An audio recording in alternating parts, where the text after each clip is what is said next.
Hello, আসসালামু আলাইকুম। কেমন আছেন সবাই? আশা করি সবাই ভালো আছেন। আবার একটি নতুন ভিডিও নিয়ে আসলাম। আমি এখানে দেশি ছোট ছোট আলু দিয়ে এখন নতুন যে আলুগুলো উঠেছে এটা দিয়ে আমি একটা দেশি মুরগি রান্না করব। তো প্রথমে কড়াইতে একটু বেশি করে রসুন কুচি, পেঁয়াজ কুচি দিয়ে দিলাম, কয়েকটা কাঁচামরিচ, গরম মশলা দিয়ে দিলাম, একটু আদা রসুনের পেস্ট, হলুদ মরিচের গুঁড়া, মাংসের মশলা, যে ভাজা জিরার গুঁড়া, এগুলোই আমরা সাধারণত মশলাতে দিয়ে থাকি মাংসতে।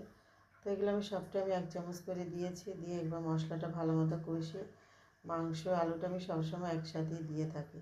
এটা আলাদা করে দিই না, কারণ আলুটার ভিতরে যদি মশলাটা ভালো করে না যায় খেতে একদমই ভালো লাগে না, আমার কাছে কেন যেন মনে হয়। তো এই তো আমি সব কিছু একসাথে মিশিয়ে সুন্দর করে এটা কষিয়ে নেব। এবারে যত ভালো করে এটা কষানো হবে খাবারের মাংসের টেস্টটা তত ভালো হবে।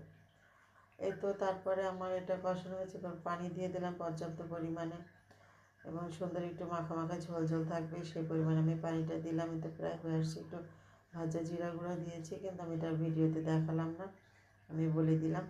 আপনারা এভাবে ট্রাই করতে পারেন। আর আমার রান্নার ভিডিওগুলো যদি আপনাদের ভালো লেগে থাকে তো আমার পেজটা ফলো করে সাবস্ক্রাইব করে রাখতে পারেন।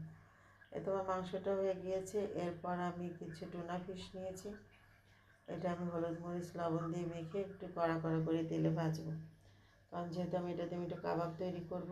তো আমি এর জন্য কিছুটা আলু সিদ্ধ করে নিয়েছি, একটু ধনিয়া পাতা নিয়ে আমি আগে এটা রেডি করে রেখেছি। এরপর আমি পেঁয়াজ রসুন কুচির সাথে মাছটা দিয়ে একটু ভাজা ভাজা করে নিয়েছিলাম, সেটা আমি দিয়ে দিলাম। মাছটা ভেজে এর মধ্যে আমি দিয়ে দিলাম রসুন পেঁয়াজ কুচি, একটু কাঁচামরিচ কুচি, সেটা আমি তেলে একটু ভেজে নিয়েছি। এরপর আমি কর্নফ্লাওয়ার দিলাম, বিস্কিটের গুঁড়া দিলাম, তারপরে কাবাব মশলা, জিরার গুঁড়া, তারপরে মরিচের গুঁড়া, চিলি ফ্লেক্স এবং সব কিছু একসাথে করে দিলাম। স্বাদ মতো লবণ, সুন্দর করে এটা একদম চটকে ভালো মতো মেশ করে নিতে হবে, যেন আমি এটা কাবাবের শেপ দিতে হবে। মাঝে মাঝে যদি একটু হয় কাটা টাটা থাকলে বেছে ফেলে দিতে হবে। এরপর আমি কাবাবের শেপ দিয়ে ডুবন্ত তেলে ভেজে নিচ্ছি। দেখেন কত সুন্দর করে একদম আস্তে আস্তে করে ভাজতে হবে, যেন পুড়ে না যায়, একটু ধৈর্য ধরে ভাজা লাগে। এটা পোলার সাথে খেতে খুব ভালো লাগবে, ভাতের সাথে খালি মানে আপনি বুঝতে পারবেন না যে আপনি এটা মাছ দিয়ে তৈরি করেছেন। এই তো আমার এই কাবাবটা হয়ে গিয়েছে।